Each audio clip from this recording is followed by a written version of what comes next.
It's time, Fort Wayne. Your sports, your station. It's the Sports Rush with Brett Rump. Max Landis. Covering all the topics that hit a nerve here in the Summit City. Clark goes 11 yards, touchdown. Only on 1380 The Fan and 100.9 FM. Now here's your host, Brett Rump. The greatest, most interesting, most important person of all time. You are incredible. Older than one. Yeah, well, you're half right. What is this, amateur hour? This is going to be huge. I believe this is going to be our finest hour. Just when I think you've said the stupidest thing ever, you keep talking. I think that's the worst thing I've ever heard. That boy ain't right. The simplest way to put it, I have problems. Welcome to the alleged show.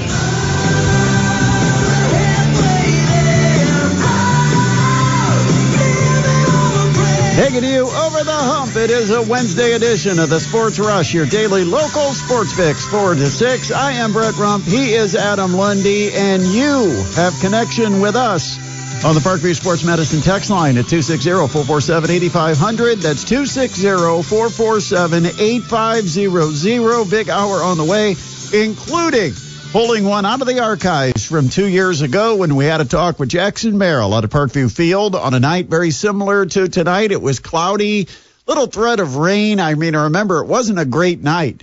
And we were sitting right there on the concourse doing the Sports Rush.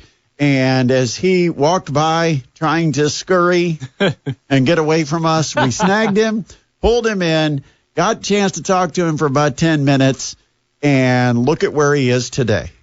Yeah, signed a 9-year contract extension with the San Diego Padres. We should have had a picture, and out of the three of us, which one do you think in 2 years will be a multi-millionaire? Probably wouldn't be too hard of a guess if you looked at that picture.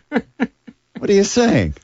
I don't know. I think we can probably tell which one of us out of the three is I'm offended by that. I'm hurt. I'm crushed. Yeah, you're still waiting for your... I don't look like some kind of, minor league call-up? Yeah, no, I'm not even talking about baseball. You just have the aura of a millionaire. Yeah, just looking like a millionaire. Speaking of Jackson Merrill, the Padres are in action right now in San Diego. And a good day for Jackson Merrill. Give him a 2-run homer to right center, 388 feet.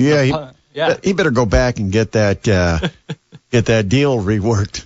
That 9-year extension that is signed, and the Padres had a little press conference with Jackson Merrill earlier. A.J. Preller, Jackson Merrill, and Mike Schilt, the manager. They talked about getting the deal done, and Jackson Merrill will be a Padre for a very long time. You love to see it. It's nice to see one of these players that has come up through the Padres farm system actually sign and stay with San Diego for a long term. And I'm going to tie some baseball with some basketball, because it is also announced today that finally, after 4 years of a little bit of a back and forth and some legal hassles, Glenn Taylor has conceded the ownership of the Minnesota Timberwolves, and it is now officially 100% in the hands of Alex Rodriguez and Mark Lohr. A-Rod owns a basketball team. Yep, part of the ownership group now officially of the Timberwolves. So we'll see what kind of changes come to that organization. But like you said, it was just a really long spat between the former owner. Taylor originally agreed to sell it to A-Rod and Lohr for a $1.5 billion price tag, but then as this dragged on and other teams were selling for significantly more, like $4 billion and of course $6 billion for the Boston Celtics, Taylor started to get cold feet and wanted to figure out how he could get out of the deal, because he felt he had undersold. And maybe he did, but that deal was already agreed to. But then he wasn't willing to easily go down without a fight, and so there was an ongoing saga. 4 years later, finally, the courts have ruled in favor of A-Rod and Mark Lohr, and they've officially taken ownership of the Minnesota Timberwolves. Yeah, $1.5 billion. It's the same price the sides reached agreement on in 2021. So I guess it didn't. No, they didn't get any changes. The whole idea was a deal's a deal, and that's what was being argued over the last 4 years. Yeah. You can't pay premiums, you can't pay appreciation. The deal's the deal, and you got to just get it closed. It's like buying a house and then the market exploding, and then deciding, oh, wait a minute. Right. I either should be paying more or less, or the buyers are upset, something. It's like, no, a deal's a deal. It's signed, get to closing, get it done. And it got dragged out for 4 years. But finally, the original deal is the deal, $1.5 billion, and A-Rod owns a basketball team. Yeah, I know Glenn Taylor. I'm sure he's, it was an arduous 4 years for him, but I think he'll be all right in the long run. He purchased the Wolves for $94 million in 1994. Yeah, let's all feel really bad for a guy who's getting $1.5 billion. Yeah, and you're looking at, 1.4 in profit? The poor guy is just getting taken to the cleaners, yeah. Oh, no. Yeah, so A-Rod, Timberwolves. All right, portal news, big portal news. Cam Heide is entering the portal. The Boilermakers are going to lose another after losing Miles Colvin. Now Cam Heide joins him in the transfer portal. Also, the Mastodons pick up a player out of the portal, getting a commitment from Ibrahim Kaba from St. Bonaventure, a 6'9" hybrid. I like that. That's a good word, right? That's a good word. Because it's a positionless game, and so you can't define him as a guard, a forward, or even a center, but he could play all three positions. I've watched the tape, man. It's impressive to see this guy play because he can handle the ball like a point guard. You would never know he's 6'9" if you watch the handles, through the legs, driving around guys. I mean, he's just he looks like one of those guys that was 6'2", and a ball handling specialist, and then all of a sudden had a big growth spurt but didn't lose the handles. And he can shoot from outside. Just a big pickup for the Mastodons, literally and figuratively. But he's 6'9", 220, 225. He arrived at St. Bonaventure a year ago as a freshman. He weighed 200 pounds. Had a chance with his redshirt year to put on some weight, put on some muscle, and I guess the word I have been told is this dude is chiseled and very fit at 220. And he's going to be a guy that adds, another good outside shooter, some versatility in the roster. And I know that the Dons had to win it over in a recruiting battle with a number of other schools, and including St. Bonaventure, who was not at all happy about him leaving. But he redshirted last year. He'll have 4 years of eligibility, joining the Mastodons here in the offseason after making his commitment known last night. Excited to see him with the Mastodons. Just a little digging, I can see that his Twitter handle is Slim Sniper. Now, that reminds me of one Kevin Durant, whose nickname is the Slim Reaper. He's also a tall, lanky guy who can shoot and also put the ball on the floor. At 6'9", I mean, we're not going to say that the Dons just got Kevin Durant, but if you just see his shape, at 6'9", 200, he probably looked more like Durant, although Durant probably looks so thin because he's around a bunch of big, strong guys, right? Right.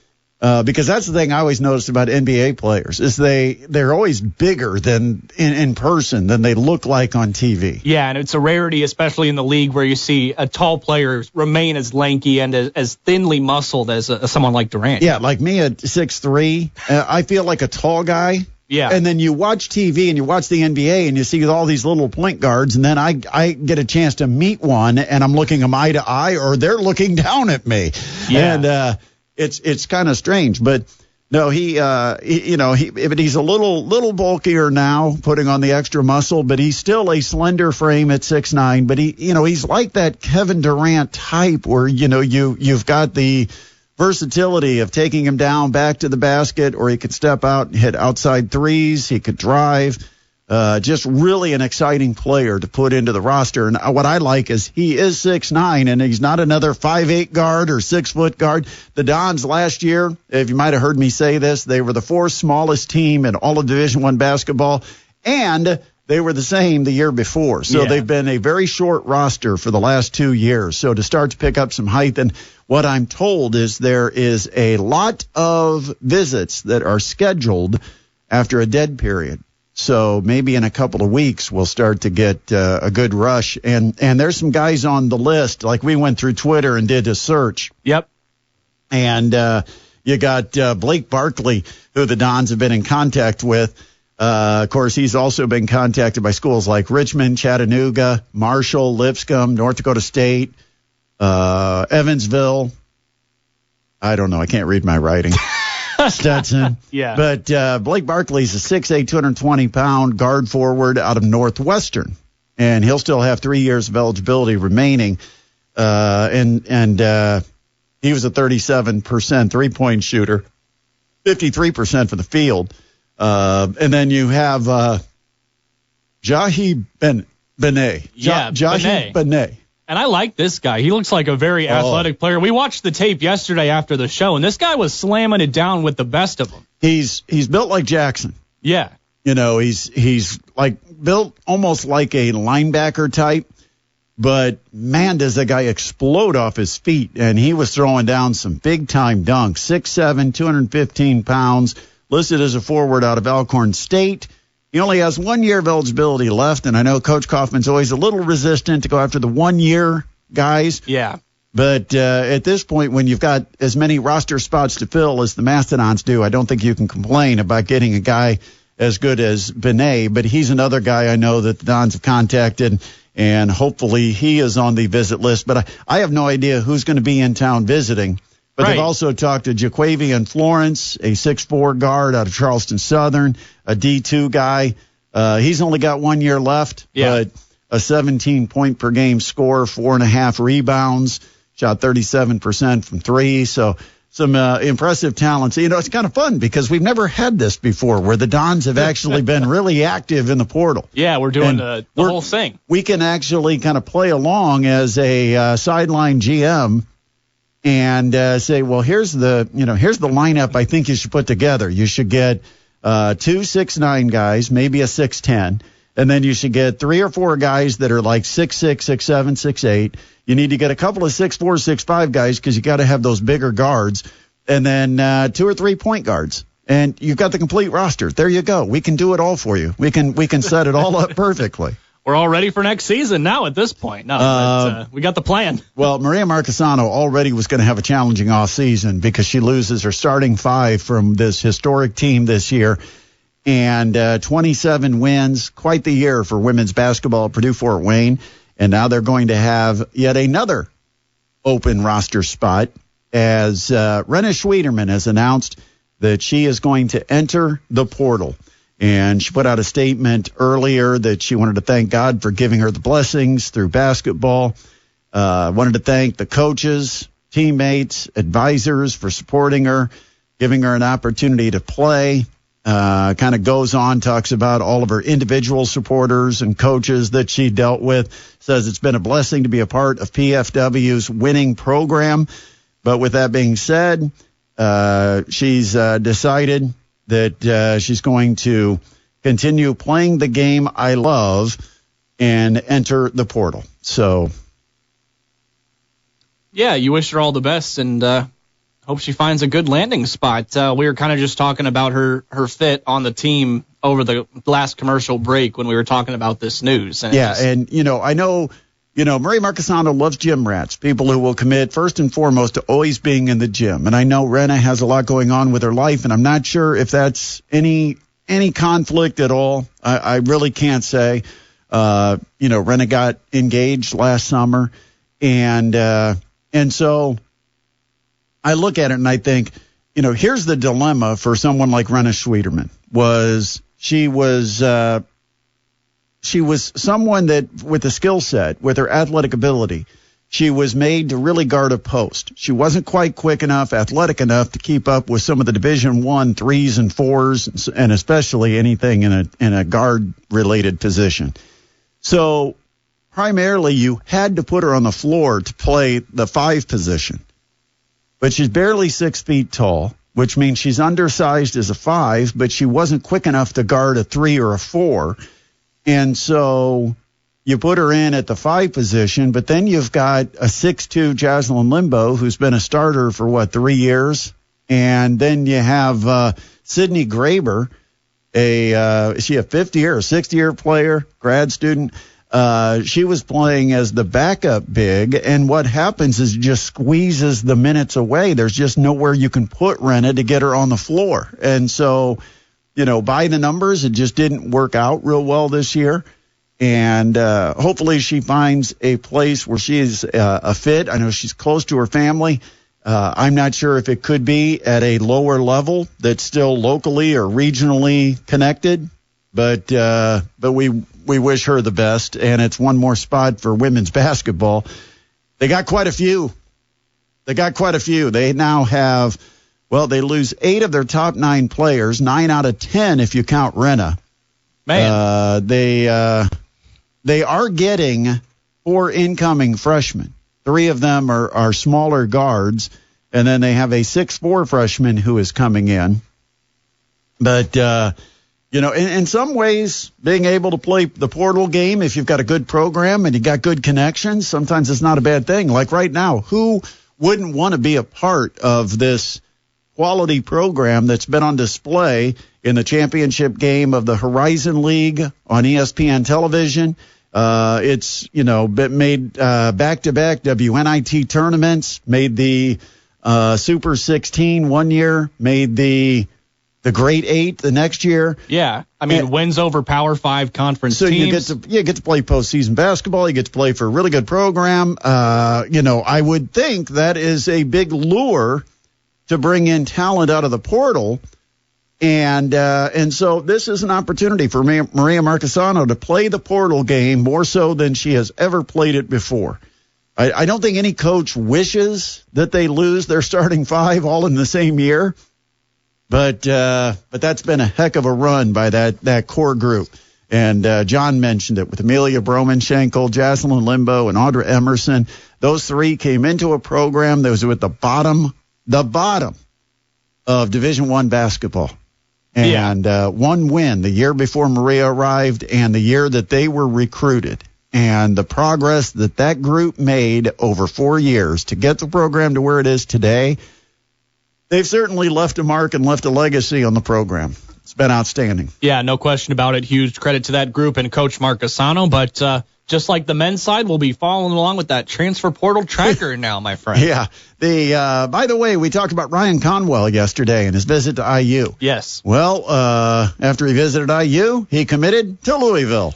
Yeah, not going to be a Hoosier. Not exactly what Hoosiers fans were hoping to hear, but there was a little bit of consolation because IU does get a commitment from Connor Enright out of DePaul. And just earlier this afternoon, it became official. Yep. Tucker DeVries is a Hoosier. The most shocking news of today, probably. And so the roster has expanded by infinity % today because it went from 0 to 2. It's doubled in size. It's gone from 0 to 2 in the last 16 hours. You love to see it. Also, Huntington University loses their head coach. This is big. Yeah, a guy that really did a great job at Huntington. Yes. And has a pretty recognizable name for most Indiana basketball fans. The son of Steve Alford, Corey Alford, is heading out of Huntington. He has resigned his position as the Foresters head coach. He is going to be an assistant, the associate head coach, we should say. Yes. With Oral Roberts in Tulsa, Oklahoma. A very familiar school, a very familiar foe, former Summit League rival of the Purdue Fort Wayne Mastodons. So, that's a huge opportunity for Alford, and I'd imagine it was extremely hard and too hard to pass up. Yeah, you can't pass up that opportunity. Now, if it was just for a low-end assistant, then you have to weigh, what am I doing? Do I want to be a head coach? Do I want to wait for a head coach opportunity? But associate head coach, especially when you go with a guy that you've got a relationship with already, as the new head coach at Oral Roberts. So made a lot of sense. And Corey Alford on his way to Tulsa to become the associate head coach of the Oral Roberts Golden Eagles. Congratulations. All right, we got to take a break. When we come back, we're going to have some fun because Jackson Merrill earlier today signed a 9-year extension with the San Diego Padres. Yeah. And with tonight being Meet the Team night, and with Merrill signing the extension, we thought we'd bring both those two things together and go to the archives when we were at Parkview Field on the concourse doing the sports rush, and Jackson Merrill was making his debut in the Summit City, about to start his first season with the Fort Wayne TinCaps. We had a chance to visit with him, and we will give you a replay. Now, remember, what's fun about this, we're talking to him, and he has no idea that in the next year he's going to be playing in San Diego at Petco Park and playing center field as the starting center fielder for the San Diego Padres. No idea. And neither did we. We didn't have any idea at that time. No, we didn't. We'd have gotten a loan or something if we'd have known the money he was going to be cashing in. I would have had him sign like 10 bats, 10 balls, some cards. Yeah, we'd have had some. Ben Smith, actually, that's where we kind of officially met Ben Smith that night. Yeah, absolutely. So shout out to Ben. Midwest Box Breaks, but he did not give us the guidance to, hey, while he's talking to you might want to have him sign a couple things. We got nothing but an archived interview, but we still value that. We're going to play it for you when we come back. It's a Sports Rush on 1380 The Fan and 100.9 FM. We are here at Parkview Field, and we are welcoming the TinCaps into town. And one of the most talked about TinCaps, I think, and most anticipated players to arrive is Padres first-round draft pick Jackson Merrill, who joins us. Jackson, first of all, welcome to Fort Wayne.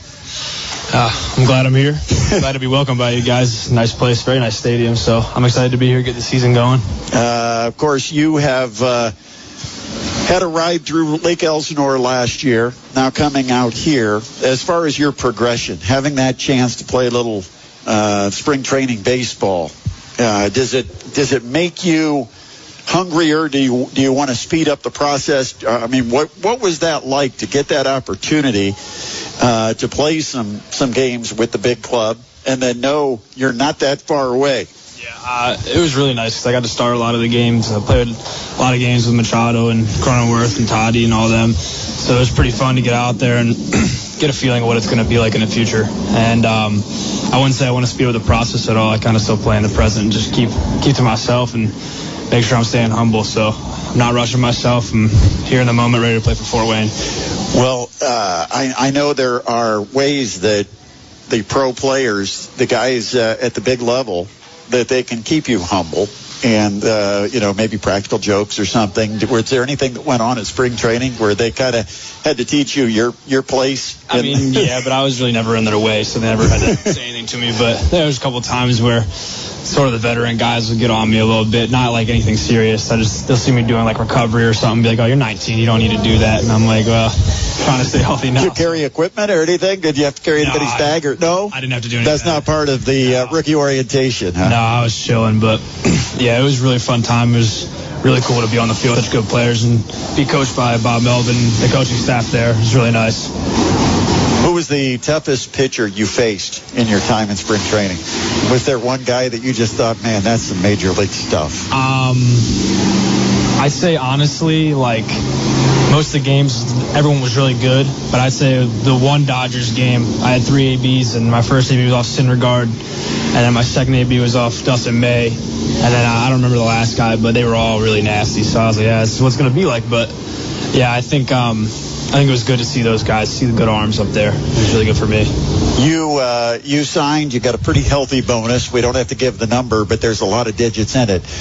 Or did you spoil yourself with anything? You get that big dollar amount. I mean, do you go out, you get a car, do you get, you had to spoil yourself some way. The only really thing I bought was a car, but it's because I needed one. I got a Toyota Tacoma, so it wasn't like I spent a bunch of money. It's reliable, it lasts me a long time, but no, I really didn't go out and spend my money on a bunch of stuff. I'm really kind of a money saver. How much do you follow social media? Do you see the buzz about you? Does that add pressure? Do you know that people are really talking about you all the way from San Diego out here to Fort Wayne? Yes, I can see it around. I don't really look at it too much myself, but people will show me like on Twitter and stuff. I deleted Twitter myself because I don't like looking through it or anything. I got Instagram, but a lot of people of my age have Instagram. It's kind of like our app. Facebook I just have because my family's on it. That's really it. I don't really follow too much stuff on Twitter or anything. It's really just Instagram, see what everybody's up to. Is there anybody that you have, I guess, I don't want to say idolized because I don't want to put you in that position, but is there someone that you've looked up to as a kid that now you're hoping to get a chance to share the field with? So I was a Red Sox fan growing up, and originally, like before Xander got there, my favorite player was Dustin Pedroia because he was just a grinder. He's a gamer, loves the game, but Yeah, I'd say Bogarts I watched because he broke in the league when I was still pretty little, maybe like 9 or 10. So he got up there, and I started watching him all the way from when they won the World Series in 13 to now, and he's on the same team that I'm hoping to be on soon. So it was cool to share the field with someone I watched growing up. How ironic to kind of be filling his spot in the roster. Yeah, I tell a lot of people this, but at FanFest, he came up to me and was like, dude, you're coming to take my spot, huh? I was like, no, dude. Wally Pipp was a few generations ago. I'm coming to win with you, dude. I'm not trying to take anybody's spot. I'm trying to be on the same field as you. Pretty cool. Did you get some advice? I would imagine guys were filling your head with advice on how to handle things and to get yourself most prepared for the major leagues. What was some of the best advice you got? I wouldn't say they gave me too much preparation on, like, what I need to prepare for in the major leagues. They kind of gave me like ideas of how to go through the minor leagues and just, like I said, stay humble to myself. Like Blake Snell said that don't take advantage of the minor leagues. Don't take advantage of just rushing through. You don't want to do that. You want to take your time to get better so you're ready when you get up there, and you don't get up there and just kind of, you sell. So I think that was one good one that they gave me. Other stuff was really just more like stuff in the field, not really anything like mental related, kind of just baseball related, helping me with.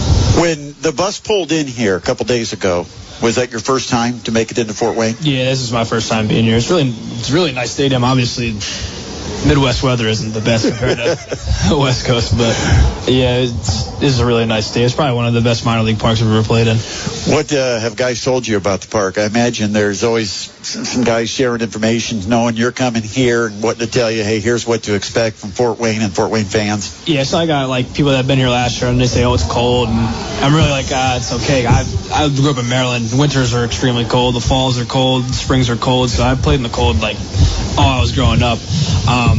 Yeah, they'll say it's a little hard to hit, but everywhere it's hard to hit. It's baseball. It's how it is. What are your goals? Do you have personal goals of what you want to accomplish? And I will tell you, I didn't know until just the last second that you were going to be here. I was going to buy you a cup of coffee. I don't know if you drink coffee, but I was going to at least say that I had a chance to see you when you stopped in for a cup of coffee here in Fort Wayne on your way up to the big leagues. But What are your goals?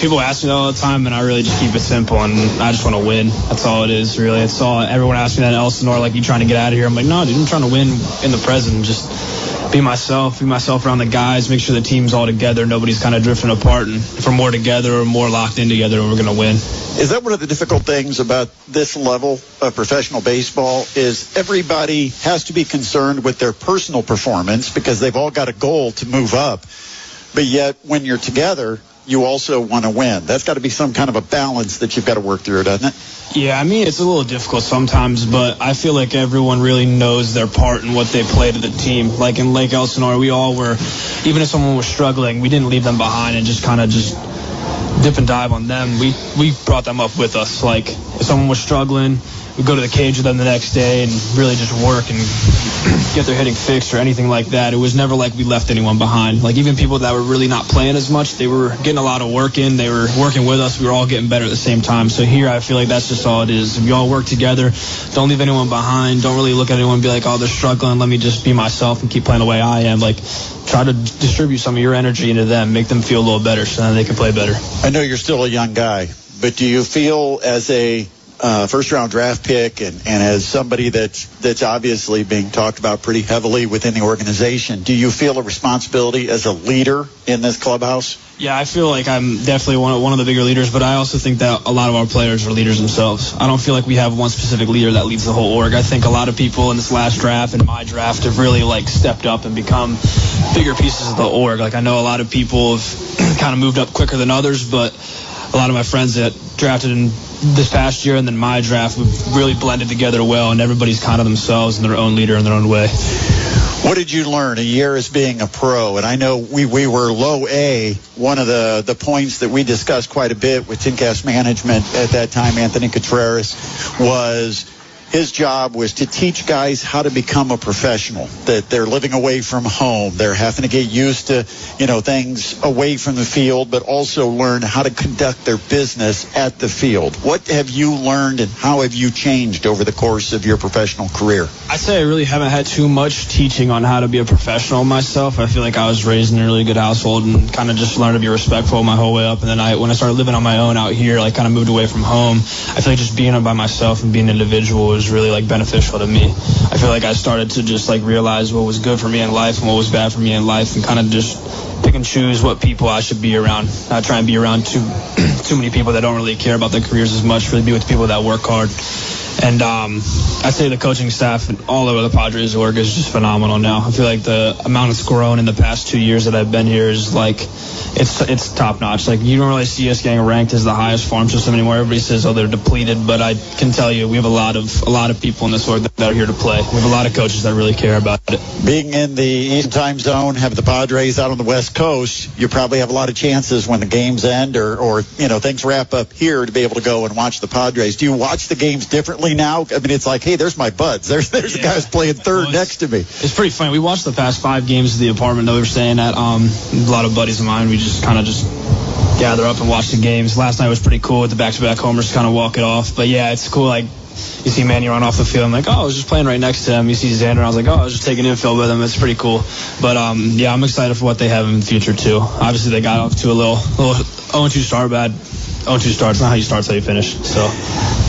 If you didn't play baseball, did you have another sport? Growing up, but I really the main sport was baseball. Like, you have fall soccer, and I really just would never play. I'd kind of just play fall baseball. Well, good luck this year. We're glad to have you here in Fort Wayne. I know we were calling for you all last fall, and you had a championship to go take care of out in Lake Elsinore, but we're glad to have you here for however long we may see you, but we appreciate you jumping on with us. I appreciate you guys. Thank you. That is Jackson Merrill joining us here on the Sports Rush, and of course he is going to man shortstop for the TinCaps here at the start of the season, and I don't know how long he will be able to be here, because if he performs like he did last year, it may be a short stay. So fans that want to see Jackson Merrill in action, they may want to get tickets to one of these early season games, whether it be April, May, June. We don't know, but it's very similar when Fernando Tatis Jr. came in here, and you kind of had a feeling this was a guy that was, as I joke,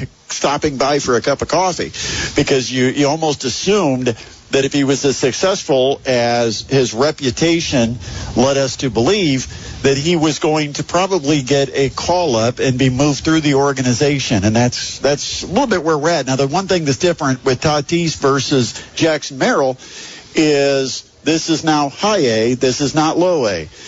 So he's already one step above where Fernando Tatis Jr. was when he was here. I believe that was 2017, if I'm remembering right. But anyway, real nice for Jackson Merrill to stop by and see us. We're here at Parkview Field. We're actually broadcasting the show live, because coming up at 5 o'clock, we've got Meet the Team. And that is an open event where you can come on out, park for free, admission is free, discounts at the concession stands, and the team, you can watch them actually working out and then have a chance to get autographs and actually meet the players. And so he's one guy that's probably well worth stopping by to get an autograph from. Yeah. That'll definitely be worth a pretty penny here in the near future, I do believe. Quick time out on the Sports Rush on 1380 The Fan and 100.9 FM. Woke up to some sad news this morning. Val Kilmer passed away. Did not realize. I was told by somebody they thought he had throat cancer. I don't know the situation, but anytime somebody that you've kind of grown up watching their work in the entertainment business, I guess it kind of hits you over the top of the head like, dude, you're getting old. But Val Kilmer is somebody that I've kind of grown up with. And so learned he passed away this morning. By the way, looking at the transfer portal, Indiana gains a couple of guys. They now have 2 on their roster, but also a couple of former Hoosiers have found landing spots. Caleb Banks just announced that he's going to be transferring to DePaul after a year at Tulane. Yep. Of course, he's a former Hoosier. Also, former Hoosier Malik Renew has found his next landing spot. And he's going home. Going home to Miami. Yeah, he's going to be a Hurricane. Going to the U. Malik Renew announced that he's committing to Miami after his 3 years in Bloomington. The 6'9" forward/center announced that he'll play his final season of college basketball in his hometown, Miami, Florida, for the Miami Hurricanes. Last year, Renew ended up starting 19 of 26 games that he played in as a junior for the Hoosiers, And, of course, he suffered that midseason knee injury, but averaged a team best 13.3 points per game, 5.5 rebounds, 2 assists. Also shooting 55% from the floor, 73% from the free throw line. But the Hoosiers pick up Connor, not Essegian. No. Connor Enright. Yeah. It's another Connor E., but Connor Enright. By the way, speaking of that, did you see what Connor Essegian tried to pull on social media? What'd he do? He pulled one of those videos that, the Dear Husker Nation. I have decided to enter my name, and then it kind of cuts away, and then he comes back and says, April Fools. Let's run it back in Nebraska, Huskers fans. And so Connor Essegian going nowhere. But Indiana has inked Connor Enright out of DePaul and make it official with Tucker DeVries. That was announced earlier this afternoon, in case you had missed that one. Yes, sir. It's officially official. It'll be a father-son duo on the Assembly Hall court. What's the deal at Notre Dame? Women's basketball. It's a good question. Such a great program, and yet they have had a mass exodus. They have now just 2 players on the roster. Now, one of them is Hannah Hidalgo, so a pretty good player to have. Yeah. And then someone I've not heard of. But they have had transfer after transfer. They lost another backup big today, a 6'4" player for them. And so their roster has really been kind of wiped out. And then Indiana picks up from Alabama a freshman that will become a sophomore, 2024 Indiana Miss Basketball. Chloe Spreen is transferring to Indiana and announced her commitment. What was that, yesterday, or was it, I guess it was earlier today. She actually announced it. Yeah, I think she had her visit either yesterday or Monday. So I think she had her visit yesterday and announced today. Good stuff. Made her commitment. Coming back home state. That's one of those where she entered the portal knowing where she was going. I don't know if she had the do not contact tag, but I think clearly she had a destination in mind. She wanted to get back home and saw her opportunity, and she now will join Terry Morin and the Indiana women's basketball team to continue with 3 years of eligibility remaining. Last year at Alabama, she appeared in 19 games, averaged just 6.6 minutes per game, and scored 23 points for the entire season. But as a senior at Bedford North Lawrence, she was an Indiana All-Star, Indiana Miss Basketball. Bedford North Lawrence got a 20-5 record, and they won their 13th consecutive sectional title for Bedford North Lawrence. But she's coming home.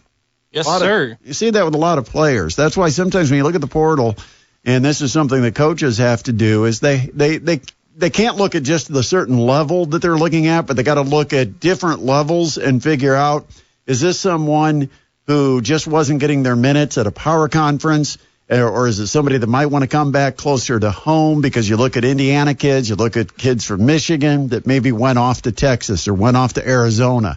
And it's a real challenge for coaches to keep up with the portal. And, of course, now you're going to have all the coaches' meetings taking place. So a lot of the portal stuff may kind of slow down over the next 4 or 5 days because most of the Division I coaches are going to be heading down to San Antonio.